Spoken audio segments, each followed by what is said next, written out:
So you know you need to let him go, you need to break it off, but you don't know how to hold yourself accountable to it. And I want to give you some rules for this type of breakup that will help ground you so you can do it successfully. But my caveat is you have to mean it. You really have to be in a place where you're like, I'm ready to let this person go and I need to take these steps to let them go, okay? The larger part of you is standing on this. You know it's the right move for you, right? Let's talk about a few rules that you can put in place for yourself. And then if you like this, let me know in the comments and I can share some more with you. Number 1, immediately tell the truth. Immediately tell the truth. Call your best friend, tell her the truth. Tell her things that you didn't tell her when you were with that person, that bothered you, that hurt you, that made you angry, that overstepped your boundaries. Tell them. Tell your sister, tell your mom if you're brave enough, tell your dad, right? Tell the people who care about you what truly happened, because right now you probably have a lot of those moments stored in the back of your mind that you didn't tell them because you were thinking, oh, I'm going to hang on, I'm going to work it out, and I don't want these people to forever not trust this person. But when you tell them, you make it real. And then you hear their reaction. And what happens a lot in relationships, in my experience, and in helping dozens and dozens of women heal and go on to create healthy love, is that when we're in unhealthy relationships, we tend to paint a picture of the version of the person that we want them to be. And when they do things to disrespect us or overstep our boundaries or hurt us, we don't actually let the emotion land in our body that it hurts because we're so attached to that person and who we want them to be and what we want the relationship to be, that we don't actually get in touch with our emotions about how they've made us feel. We gloss over it, or what a lot of people, especially in abusive relationships, will do is self-blame, or the partner will manipulate them into self-blaming, i.e. you made me do this, it's your fault. If you weren't so X, then I wouldn't be so Y, right? So call the people who care about you and immediately tell them the truth. Number 2, you're not going to like this, but it is going to serve you the most. Do not check their social medias. I am so serious.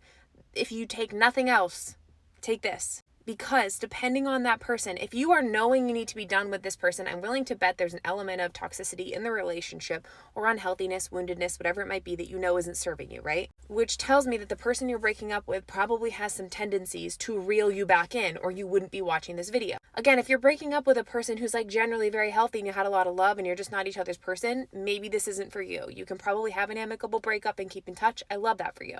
But that's probably not the girl who's watching this video. Do not check their social media, because someone like this who does have those wounded or unhealthy parts is probably going to be posting up things that they know are going to draw you back in, especially if this partner was abusive emotionally or any number of ways. But they tend to be able to study the person that they're with subconsciously or consciously and determine what are the things that pulls on this person. Most of the time it's empathy or jealousy, right? They're either trying to pull at your compassion for them, or they're trying to make you jealous, or they're trying to make you fear that they're going to move on. So you're definitely going to see that on their social media because that's what they want you to see. What I need you to remember is that you have a life, an existence, a soul, and a million other things in your world outside of this person. Pull all your energy back into yourself. Do not go checking their social media. I promise you, it will hurt your own feelings. That's what you will do. You will check their social media, you will hurt your own feelings because it's not going to be what you want it to be. What are you hoping to see? This is my question. Let's talk about this. What are you hoping to see? What on their social media would actually be satisfactory to you?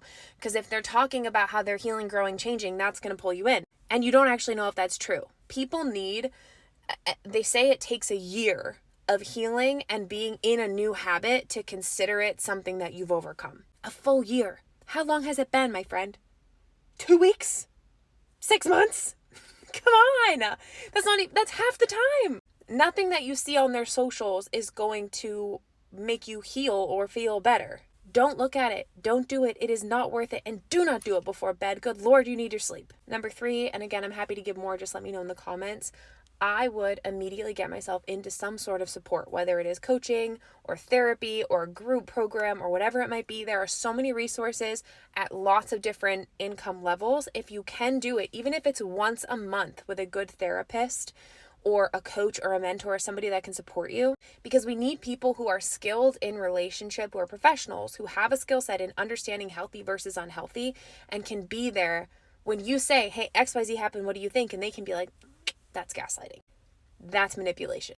That person is showing me a red flag. In the moments where you don't trust yourself, you need someone else who you're going to trust. I have a client who came to me when she was leaving a narcissistically abusive relationship of 10 years. And this guy was severe. I'm not going to overshare her story, but it was severe. And she said to me, we've been split up for however many months, but Brie, I'll be honest with you, if he reached out to me, I think I would go back. I don't trust myself. And as someone who's gotten out of a narcissistically abusive relationship and gone through that healing phase, I was like, say no more. I'm in your corner. We've got this. And what we did was, yes, implement a few of these, what I call like ground rules, right? That are backed by logic, not just a hard rule for no reason.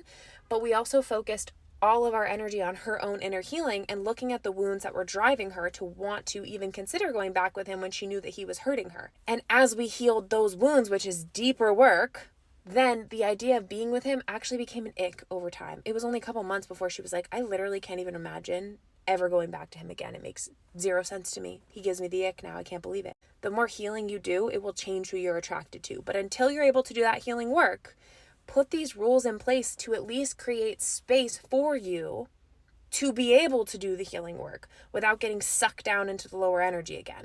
I hope this is helpful. Let me know in the comments what comes up for you. And of course, if you want more like this, let me know. Follow me over on Instagram because I do stories on things like this, stepping into your empowered feminine, healing deep emotional wounds, attracting healthier partners, dating in healthy ways, truly every single day.